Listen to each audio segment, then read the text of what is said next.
Konami was one of the greatest companies on the NES, with games like Contra, Castlevania, King Kong 2, Life Force. What? King Kong 2? What? Some of the very best NES games came from Konami. But in Japan, they had like 40 more Konami games that we never got. In this video, taking a look at just about every Konami game that they got in Japan that we never got here in the States. And speaking of Konami, I'm trying to beat Konami of Japan in subscribers. Make sure you're subscribed, help me get there. Going slightly chronological, although I'll group a couple of them together, we have Arctic Adventure all the way back in 1985. Now this is one of many Konami games that featured a penguin. I don't know if you could lump this in with kind of like a slalom, but it's just a, you know, how far can you get in the time limit? As you're this little waddling penguin, you can jump over the holes, you can collect the flags, collect the fish, watch out for the otters. It's a nice, simple style game that just goes to see how far you can make it. Nice and simple, nothing wrong with it.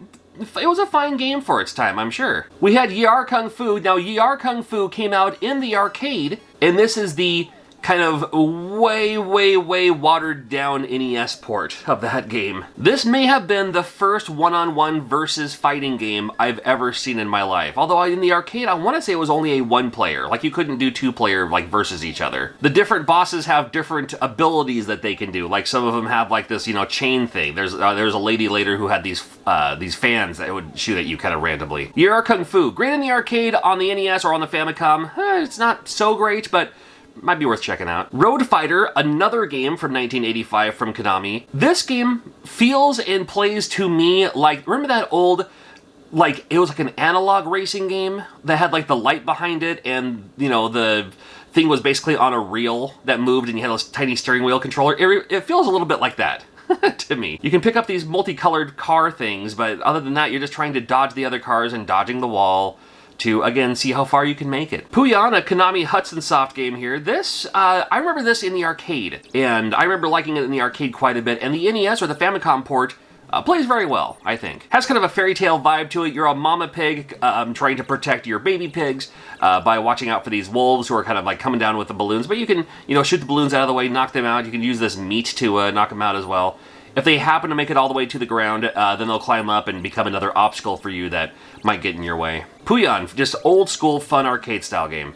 We have Twinbee, and Twinbee was a fun shooter that wasn't a bullet hell, and it was unique enough that it wasn't just in outer space. They actually made it kind of fun where it's like all the enemies are like, you know, vegetables and fruits and kitchen appliances and, you know, tangible items that become your enemies in this game. So that made it kind of fun. This also introduced the bell juggling feature where the more you hit the bell, it might change color, and the different colors give you the different power-ups or upgrades or items. Now this is Twinbee 1. We did get to the second one here in the United States called Stinger. If you remember Stinger, that was basically Twinbee 2. However, in Japan, they also did have Twinbee 3. And Twinbee 3 was more the same. Just that, just a shooter-style game. Juggle the bells, of course. You can shoot the enemies above. You can also drop bombs on the enemies below. More the same, again, super fun game. Now, if you grew up thinking, well, we have Goonies 2, but where's Goonies 1? Well, they had Goonies 1. I remember playing this at my local Red Robin on the Versus cabinet. It was also on a lot of Play Choice tins. So we never got it here in the States as an NES cartridge. It definitely came out for Famicom, though. And to me, I mean, especially back then, I associated this game as an arcade game. Because, I mean, I played it in the arcade. A lot less Metroidvania than Goonies 2. This one is you have to bomb the walls, collect the keys, move through the door, move on to the next stage. Watch out for the bad guys. You can kick random things and you might find jewels just kind of hanging around. Super fun game. Love this one. If you're collecting for Famicom, this one's actually not very expensive either. It's pretty common, so definitely worth checking out. Circus Charlie, another one of those games you keep seeing pop up, like on the multi-carts or on those collections and stuff like that. And we never got it. I swore for the longest time we had this game in the United States, but we never did. We had the other Circus game. And this one, again, another just kind of old school arcade style game. If such a game exists today as a precision platformer, this is a precision jumper. You have to jump at just the right time on just about all of these activities that you have to do. It's just a bunch of like, you know, kind of random circus game things.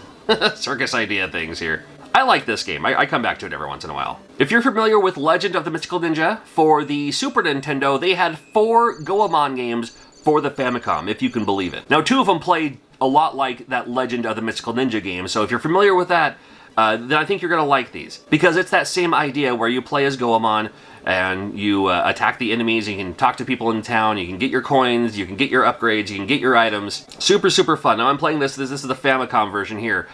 This game and many of the games you see in this video are translated or have had fan translations. So if you're looking for translation patches or the translated version of the game, this game and a lot of other games on this list do have that fan translation. So you can play this in English if you'd like. And they also made a second one as well. So if you're looking for that one, you love that one, you want to go back again. Well, it's like playing like Legend of the Mystical Ninja prequels. Why not? And then the other two games, believe it or not, are RPGs. So it looks like it could be the same style of game and everything, but then it'll go into like a fight scene, like a battle. And then you're doing, just turn-based RPG style game. And this is the first one. And then they also have the second one, which I'm sure plays just about the same. I actually hadn't played these, but, I've looked at them a couple of times, a little bit. Never played through either of them. Well, we talked about this one just briefly earlier. King Kong 2. What an interesting way here. What an interesting game here. So King Kong 2, for the Famicom in Japan, is based on King Kong 2, which was a movie that was only released in the United States of America and not Japan.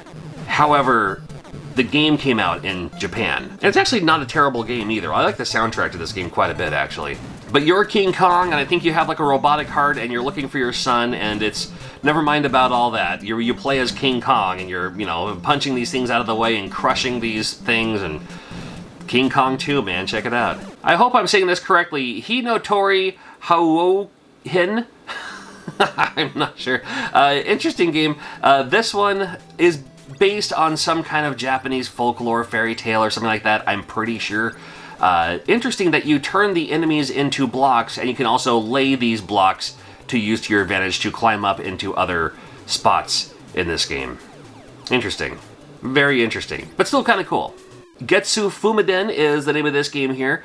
This is starting to become like peak Konami NES style. Has that creepy vibe that I love. This game kind of came back a little bit when they had that newer version of the game on the Switch and all that. And this character, Fuma, has been featured in a couple of other like Castlevania style games too. Might pop up every once in a while, but we never quite had the game growing up here. I wish we did. I wish we did. This would have been super cool to see on the NES growing up. Is it Majo Densetsu 2?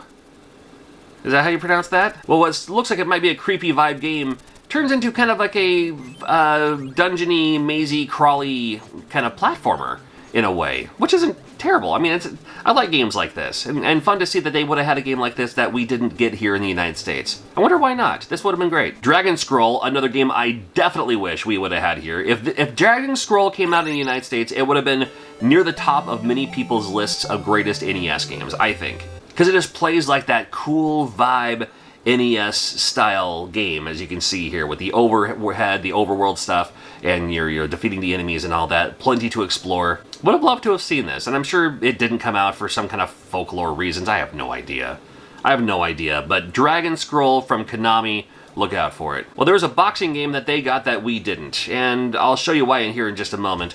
Plenty of options to choose from. You can go in your fight, and as far as this ROM is concerned, I can't really play the game. I can't really show you gameplay. Reason being, this game came with a punching bag controller.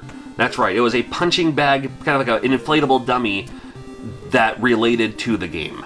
Before the Avengers, before Super Smash Bros., we had YY World. YY World was a game that took place in like Konami World, where the different levels represented different Konami video games. And with that, now I used a cheat to unlock everyone, but with that, you could unlock the other characters from other Konami games. So you could play as Goemon, you could play as Simon Belmont, you could play as Fuma.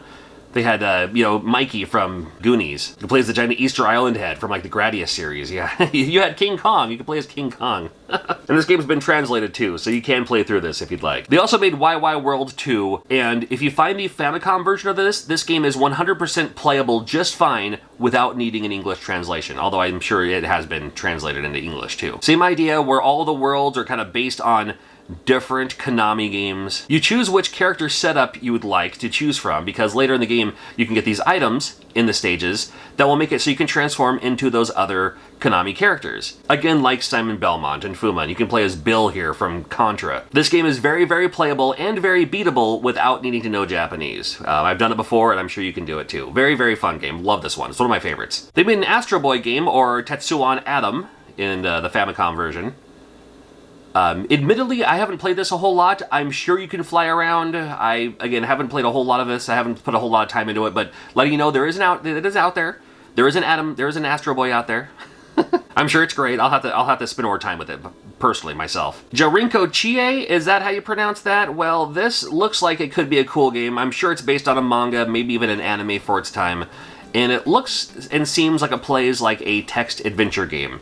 Like one of those, like, you know, look at this, go here, do this, use this on this. Well, without it being translated, I can't get too far in this game, but it does exist. Gradius 2, oh my god, love this one. Now, we had Gradius, we had Life Force, but we didn't get Gradius 2. Features could be my favorite NES graphic from any Nintendo game. And you choose your setup, and it's a lot more Gradius. Music in this game is wonderful, the graphics in this game are wonderful, so many moving parts, and very little slowdown, or maybe no slowdown. I don't know, I haven't really noticed any slowdown in this game with how many things are moving on screen. It's insane. Super, super fun game, love this one. Motocross Champion came out in 1989. If there was ever to be an Excite Bike 2, if there's ever to be an official sequel to Excite Bike, this would be that game. It's motocross. I mean, your character even kind of looks like the guy from Excite Bike, right? But it's just a whole lot more of that. This game should have, and this game could have been released in the United States, and Konami, hopefully, fingers crossed, they could have got the okay to call it Excite Bike 2. It would have been a huge seller. But we never got it here in the States, so check out Motocross Champion. Here's Gamade Pennant Race. It's another baseball game. It is your typical baseball game. Konami does very good with baseball games, and it plays like a typical baseball game. Just, we never got it. Cosmic Wars is the name of this game. Looks cool. And I'm sure it's a strategy game, and when it's in Japanese, I'm not exactly sure what I'm supposed to do. But look up Cosmic Wars, right? Racer Mini Yankyu is one I see pretty regularly at video game conventions, where it's like, oh, this looks interesting. I mean, just like the fun font and everything. And when I started playing it, I didn't realize I don't know what I'm doing. Is it like a storyline? Is it a board game? What am I doing with this? But then in the demo screen, it shows like little racers, like little, like, you know, those little quick little racing things. So, I don't know. Just gotta spend more time with it, I guess.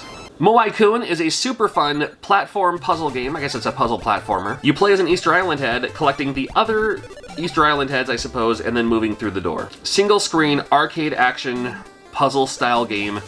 You can only jump barely at all. So you gotta use that, you know, you gotta understand that as you're playing this game, but you can headbutt the other enemies or headbutt items that will help you in your quest. You can use these bombs as needed to keep you moving through too. Tons of stages in this game. I forgot how many stages, like 60 or something like that, but I had a lot of fun with this game.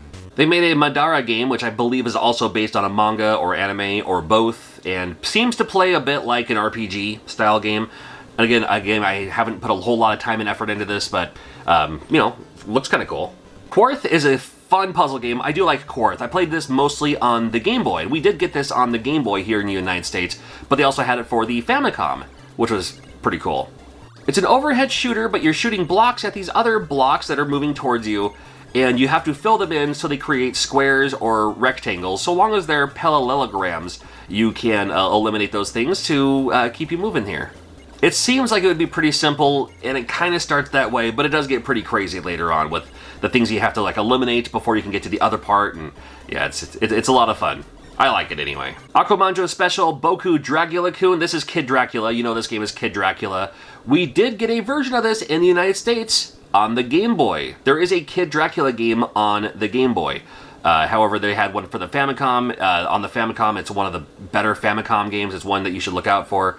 Don't need to know Japanese to play it. Yes, there is an English patch for this. I love how, I didn't go through the whole stage, I love how the first level in this game is the entire map of Castlevania 1. I just thought that was super cool. In this game, all you can do is like throw fireballs, but in the later levels, you'll unlock other abilities to, you know, turn into a bat or to, you know, shoot a different way and stuff like that. Kid Dracula, Absolutely one of the best. I wish we would have had this here in the United States. The Parodius games are always super fun. They've had them for the Super Nintendo. I believe they had some for like the PlayStation 2 and later on as well. We had one for the Famicom, but we never got it here in the United States. And it is a parody. I mean, it's a parody of Gradius, which is the name, with the different characters you can choose from, and again, kind of like a Stinger or a Twinbee, where the enemies and the items and things like that are all just for fun.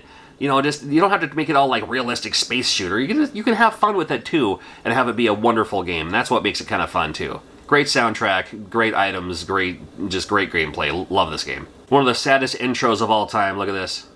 Rejected. Yume Penguin Monogatari. You play as this plus-size penguin, but to impress the lady penguin, you have to lose weight along the way, which means no eating. Even though they're apples, and apples are supposed to be good for you, the more you eat, then the bigger you get. But if you know, with your meter going down and everything. However, if you drink these diet drinks along the way, you'll become more fit. And then the more fit you are, the more athletic you are. You can jump better. You can, use a different attacking ability and everything. Interesting that this game doesn't have like a life bar. You just kind of keep playing it until the time runs out or move on to the next stage and everything. So you have to make sure that you complete the stages within, so long as you're on the good side of the heart meter. Very, very interesting game here. I mean, they do not mess around with your feelings in Japan, apparently. Lagrange Point, is that how you pronounce that? Lagrange Point? I've heard a lot of good things about this game. It's one I haven't really quite played. There is an English translation. A lot of people have made this on a US cart. I haven't really gotten into it, but it does exist, and a lot of people are looking out for it.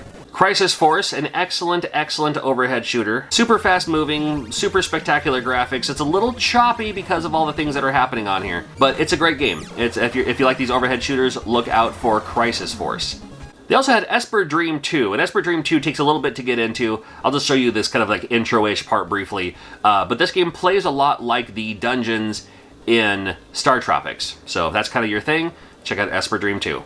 F1 Sensation! There's an F1 racing game on the Famicom that we never got here in the United States. If you're an F1 racing fan, this game plays very well. It's actually a totally decent game. A late release game too, 1993. And if you played a bunch of random Konami games, you may have seen this baby pop up once or twice. Biomiracle Botuke Upa. You play as a baby with this magical rattle that can kind of inflate enemies that you can use as platforms or use as weapons. Fun stages, fun levels. You know, I just love these cutesy, cartoony platforming games for the NES. Those were traditionally my favorite. Those were usually the ones that I'd be, most drawn to. Super fun, and might be worth checking out for you. And those are just the Konami games. Make sure you check out the Capcom games that we never got here in the United States as well. Thank you for watching. We'll do more of these videos coming up very soon as well, so make sure you're subscribed, and we'll see you super soon.